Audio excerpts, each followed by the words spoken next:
Hello ladies and gentlemen, this is Rozzario here for VeezaNation, and today I want to show you the character creation customization option. And we're going to go to right here where it says create, and we're going to create our character. Now you have three different playstyle groups you can choose throughout to play this game in. You can be a melee style, or you can go spellcaster, or you can go as a specialist. And we're going to take a look at all three of these. Let's start with the melee. Now each class has each style has four different classes you can choose. You can be a fighter, a barbarian, paladin, and monk for the melee. If you choose spellcaster, you can go and be a sorcerer, a cleric, or a wizard, or a favored soul. And if you choose specialist and you go to class, you can be a ranger, a rogue, a bard, or a artificer. Now we're just going to go with melee for a demonstration. So we're going to go down to path or class here, and we can choose fighter, barbarian, monk. We're just going to go with fighter for the demonstration. Alright, now you have three set paths already created for you. You can choose one of these and go choose your race and go straight to look and customize your look and add your name and go straight into the game. Or you can go down here and click the customize option, which that's what I'm going to pick to show you the customize option to create in your character. And so each race has, or each class I mean, has three different set paths already built for it, but I'm going to show you the customize because maybe you want to create your own. Alright, let's go down here and pick race.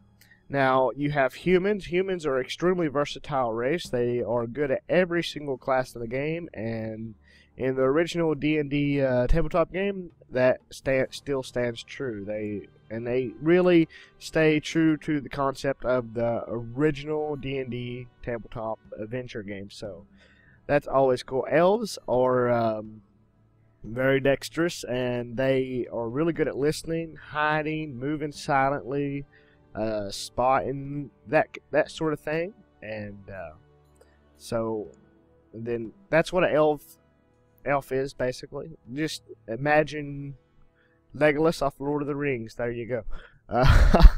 Anyway, let's go on to halfling. Halflings, that's a really ugly looking halfling. There's not too many good looking ones. But anyway, these make great rogues, and they are probably the best at being in the specialist playstyle category of your character. So if you're going to be a specialist of any kind, halflings are going to be a good choice. But you can make them a warrior, you can make them a spellcaster. They make good healers, so keep that in mind. It is entirely up to you, and you have the full range of your own decisions on your character creation. So yeah, let's move on to dwarf. Now dwarves, they make great fighters, great barbarians, and they're really good at the melee style of playing. But I've seen them as everything from wizards to clerics to whatever, or specialists. You can make a dwarf anything you want, just like any other race in this game. You have the full versatility of creating your character any way you would like to. Warforged, in my opinion, are the best. This is the female one, and there's the male one. But they are basically machines, war machines, and they are the master race, in my opinion. They are pretty good at the melee style, and they're really good at the spellcasting as well. And so, and even specialists. I mean, you can make a warforged just about anything. And the reason why I call them the master race is because they are made of wood and metal, and they are technically just machines. And so you can, they don't take, you don't drown as one. You can swim underwater forever, which is cool, because they can't breathe. And then they're immune to poisons and all kinds of things like that. So really good race, in my opinion. You got your half elves, and these are a mixture between the elf and the human. And these guys are cool because they got the versatility of a human, but yet the sensibility of an elf. So that's really cool. They're pretty self-explanatory. I mean, you can, and over here you can look at your general information about them, and you can go to more information if you want to know more, and what kind of stats and everything, depending on what you pick. So, and then you get your Drow Elves. Drow Elves make great spellcasters, in my opinion. I played one on another server, and I played a sorcerer with one, and I did so much damage, it was ridiculous. So, but they can be melee, they can be whatever you want them to be. They can be specialists. They make really good rangers and rogues and stuff like that as well, so keep that in mind. Half-orcs, let's look at the half-orcs. Now, half-orcs are built for strength, and they're brutes, and they fall, in my opinion, into the melee style group of play, but you can make them anything. I've seen them as wizards and clerics and all different types, even specialists. So, I mean, you have the full range of creating your race, class, path, and everything to whatever you would like it to be. Now, where I chose the custom, let's go back up to human here. Now, where I chose the customization option,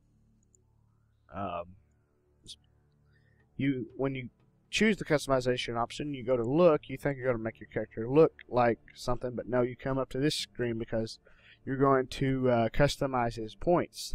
Now, as a fighter, it's over here in this window, it's going to explain to you what things you might want to put your points into, being a fighter or whatever class you choose.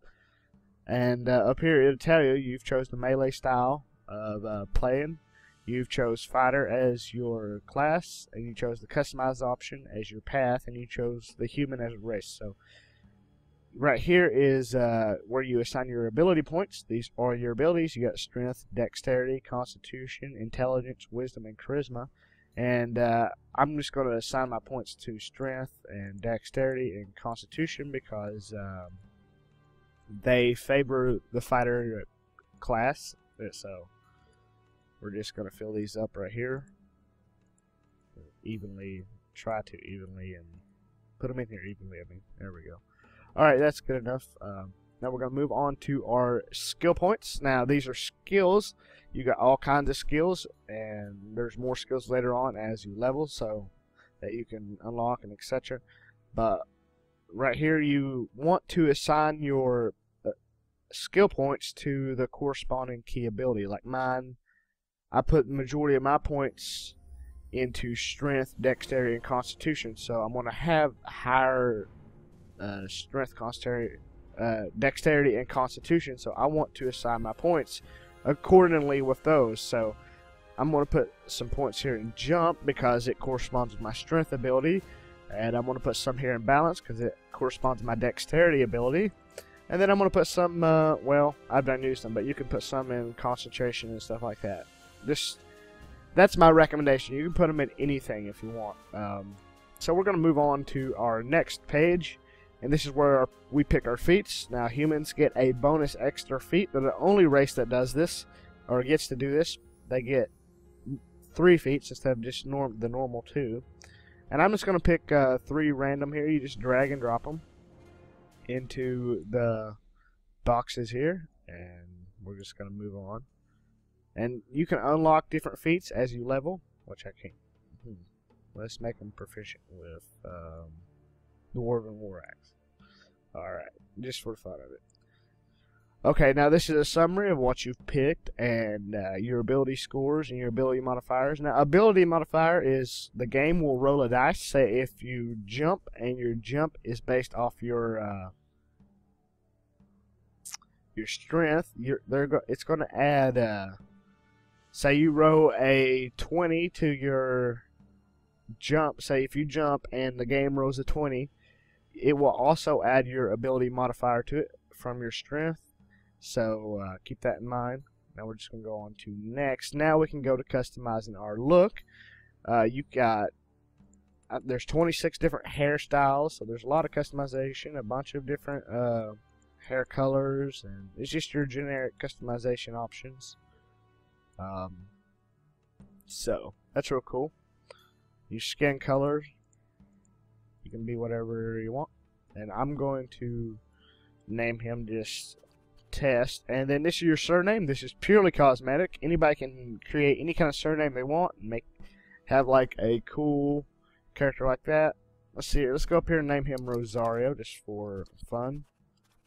And go down here to surname and name him Dreadmaster. You know, you can make it cool like that or anything you want. It's purely cosmetic, so it will not affect your gameplay or anything. So, alignment. Now, in Dungeons and Dragons Online, you only have good and neutral alignments because they don't want you to be so evil where you go around and terrorize the towns and kill people, because you do want those quest givers to give out those quests. But in the original D&D tabletop adventure, you can choose evil and chaotic neutral and stuff like that. But which they have chaotic neutral here. They have all the neutral and good you can be. I'm just going to choose neutral because it makes you neutral with the factions that you choose. And yeah. Alright, and that's it. You hit create, and my name's already taken because I have another character named Rozzario. But that's it, guys. That is the character creation, and I just wanted to give you a quick walk through it, and I hope it was informative and helpful. So I'll see you in the next episode. This is Roz, signing out.